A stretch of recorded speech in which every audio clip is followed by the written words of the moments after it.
Hi, I'm Brittany Rodgers. Today's date is January 25th, 2019. This is for Nursing 2, and my project is GERD. The etiology and the pathophysiology. So GERD happens when a backflow of stomach acid goes into the esophagus. This is mainly caused by relaxation of the lower esophageal sphincter. And this is caused by an unknown stimulus. So for every patient, it could be different. Reflux is much more common in the postprandial state, which is after meals, because this allows for the stomach acid to come up more, especially when that lower sphincter is relaxed. This is the most common upper GI problem in adults. Clinical manifestations. Heartburn is the main symptom of GERD. Sometimes this can be described as substernal or retrosternal. It's a burning sensation that radiates upwards into the neck, the back, and the jaw. Some patients would say this was closely mimicked by angina. So nurses have to keep a close watch on these patients to make sure it's not actually angina. The secondary symptom is regurgitation, and that's warm fluid that moves up the throat, leaving a sour taste in your mouth. Sometimes after you get done eating, you kind of like think you're about to throw up, but you don't, and that's where that sour taste comes from. That's the stomach acid. Dysphagia, which is trouble swallowing, and then painful swallowing, a dry cough, hoarseness, or a sore throat. Your assessment, your subjective assessment, which are going to be things that the patient tells you. It's going to be that heartburn and that regurgitation, phletis, dysphagia, painful swallowing. Those are going to be in your severe cases of your GERD. Your objective assessment is going to be your nocturnal coughing, your wheezing, your hoarseness. You're going to be able to hear this. Some of the diagnostic testing that can be done is the esophageal pH testing. This is where a small nasal gastric tube remains in place and is connected to a small computer, and it will read the pH. That esophageal motility test and the Bernstein test can be performed in conjunctive with the esophageal pH test. The barium swallow test, and also the endoscopy, just to see what the competence of that lower esophageal sphincter is.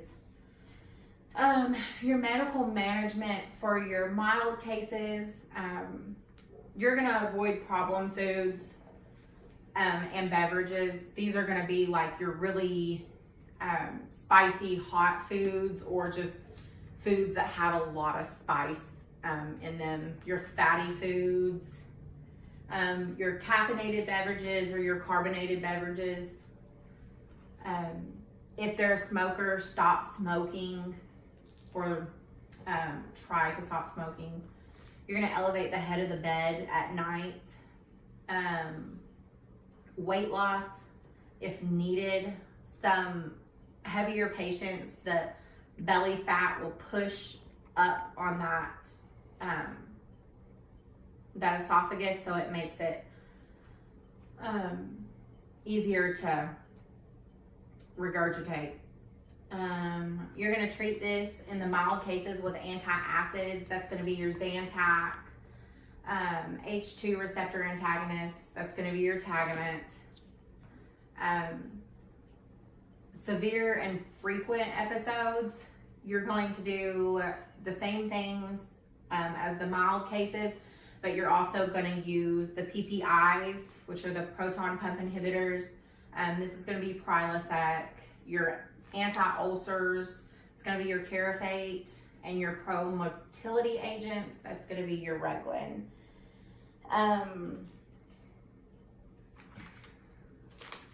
Also, you can have some surgical procedures done. You can have the Nissen fundoplication. This is where it can be performed to strengthen the sphincter. It involves wrapping a layer of the upper wall, of the upper stomach wall around the sphincter and the terminal esophagus to lessen the possibility of acid reflux. You can also have an esophagex, and that folds the tissue at the base of the stomach, acting as a sphincter valve. You can have the Strutta procedure, which this is where electrodes are used to heat the tissue in the esophagus in order to create scar tissue that strengthens the esophagus.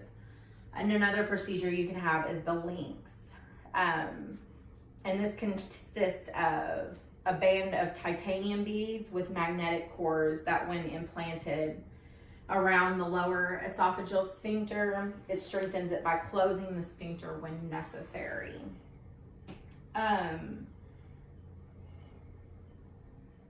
So your nursing interventions and your patient teaching, your diet mods, you're going to do 4 to 6 small meals a day instead of your regular 3 large meals, or sometimes these people even eat like even more than 3 large meals a day. You're going to do a diet, low fat diet, so none of that fried foods or fatty foods, anything like that. Limit caffeine and alcohol consumption. Eat slowly and chew your meals completely. Avoid eating 2 hours before bed or even more than that. Remain upright for at least 1 to 2 hours after the meal. Avoid problem foods. A lot of patients keep a food diary, and when they have an episode, they write down exactly how severe it was and what food caused it. And also, again, that reduced body weight if needed. Some lifestyle modifications that you can make are, if you are a smoker, quit smoking. And some things that nurses could teach would be like smoking cessations, also like a nicotine patch or the gum or something like that. You also don't want them to wear constrictive clothing over the abdomen, and patients should avoid activities such as like heavy lifting, anything that's straining on the body, or working in a bent over position. Patients should also not sleep in a flat lying position. So you want to tell them to elevate the head of the bed at least 6 to 8 inches or sleep on a foam wedge. And that's about all of that. And then prognosis. If GERD goes untreated, it could progress into serious or even life-threatening problems, such as ulceration and hemorrhage from erosion and chronic nighttime reflux. Also, esophageal cancer can develop from the premalignant tissue, and the premalignant tissue would be Barrett's epithelium. And then also strictures can form from repeated scarring. And that's it.